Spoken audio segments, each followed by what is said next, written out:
Hey everybody, welcome to another one of my Vinyl Finds of All Kinds videos where I show everything non-Beatles related that I've picked up. And we're going to start off the show with Elvis Presley. This is Elvis Now. And I picked it up because it was in the shrink and it's a really nice copy of this particular album. And it's one of these really flimsy Dynaflex. Don't get nervous if I bend it, it's flexible. Flexi discs, which really cheaply made, but if they sound fine, it's okay. So that's the first. Next we have an album called Meet the Supremes. For my Supremes collection. This is very cheap. It was only $3. Not in great shape or anything, but it gave me a chance to listen to it, and I'll be talking about this with some other albums in a future video. I'm still trying to compile videos of listening to different albums all together and giving some opinions on them. But I wanted to show you something that I've got in the back of this. It's another one of those cereal box records. They used to cut them out. At least I think it was a cereal box. This seems pretty nicely circular. Maybe it wasn't from a cereal box, but anyway, it's Stop in the Name of Love, and it's got some features here on the back.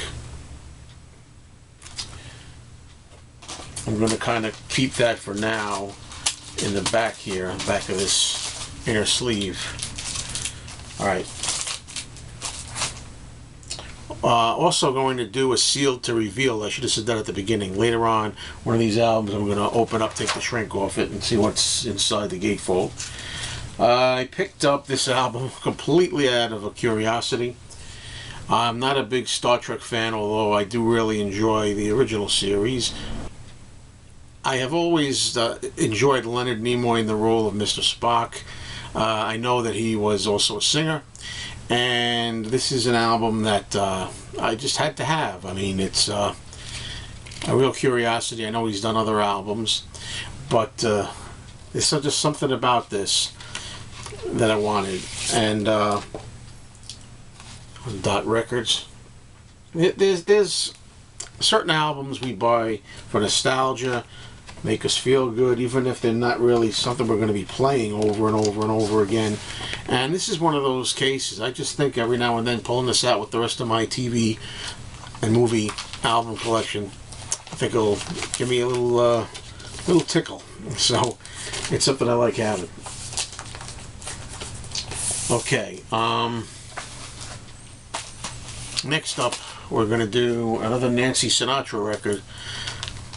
I had to have this. I mean, Nancy Sinatra, the more I hear her stuff, the more I'm really liking it. And I like the sound of her voice. And, of course, this is a compilation called Boots, as you can see. Just for the cover alone. What a great cover shot. And the back isn't so bad either. And it's got all-time hits on here, It's on Rhino Records, reissue compilation. Say what you will, but it's the Monkees Fever is this year. I mean, you're talking about, it's the 50th anniversary of the Monkees.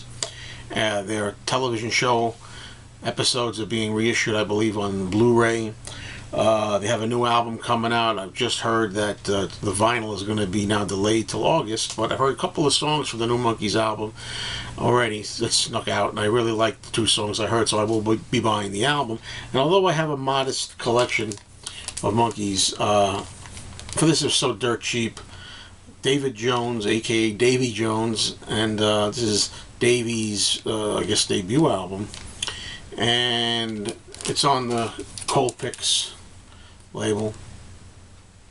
And I got the Monkees Fever, so I was in the mood to. This came along at the right time for the right cheap price, so give it a shot for a laugh.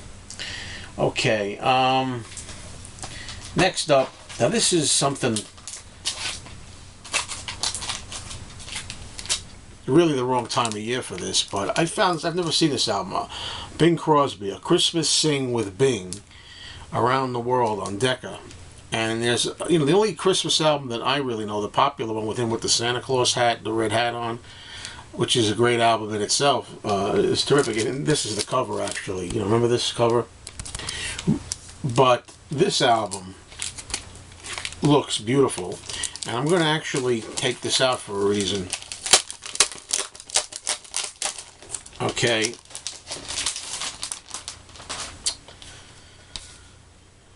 Look at that. It's really in beautiful shape. And the album is unplayed.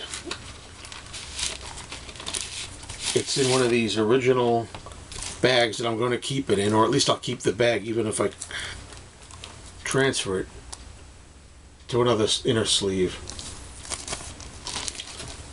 I don't know how well this is going to come across on the video, but one of these really old records. I mean, this thing, it's an unplayed record. I checked it out. I mean, it looks like it's never been played. There's no spindle wear whatsoever on either side.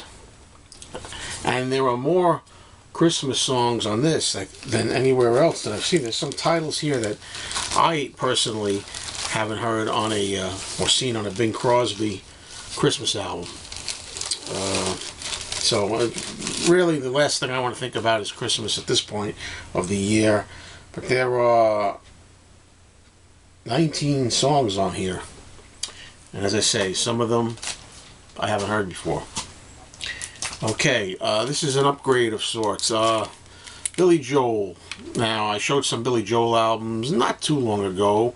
Picked this one up because it was cheap, and also because it's in the original shrink. I have a copy in the shrink, but that one has a barcode on the back because it's a repressing. This is an original without a barcode, and hey, that's the record collector's OCD that some of us have. So there it is. 52nd Street with the Corvettes sticker that a lot of us like to have for memories. And the last record I have here is the one that I'm going to open. It's a Yoko Ono album. I'm getting into the idea of trying to amass a complete collection of Yoko. I like a lot of the songs where she sings and doesn't just scream and caterwaul and stuff. I don't know how many of them on here. This is an album that features, the label on here says, a career-defining album. Yoko was at the top of her game in the prime of her life with a band including Cornelius, Sean Lennon, Yuka Honda, and Eric Friedlander. And it's called Between My Head and the Sky. So, let's look at what this is on the inside here.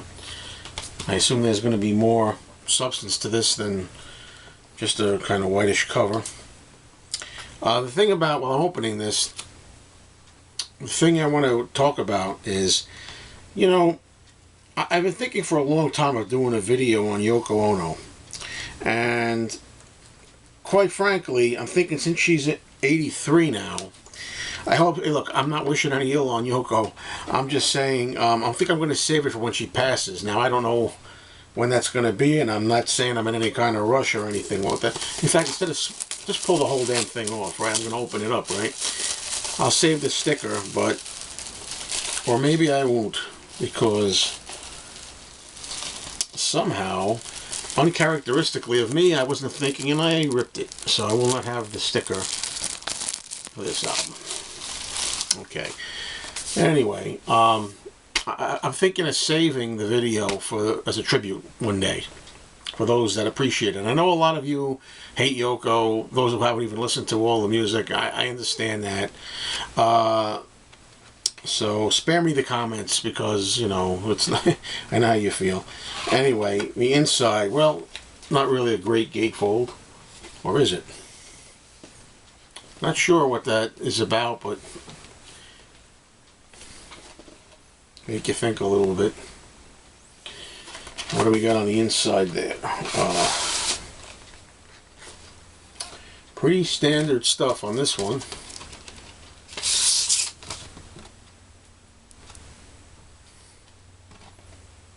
There's the label. I don't know if the second record is going to be any different.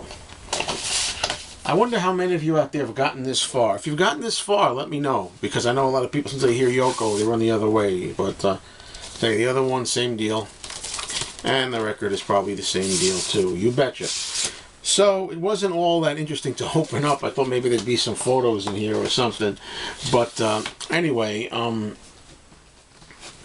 going to, as I say, save my Yoko video for the day when she passes on.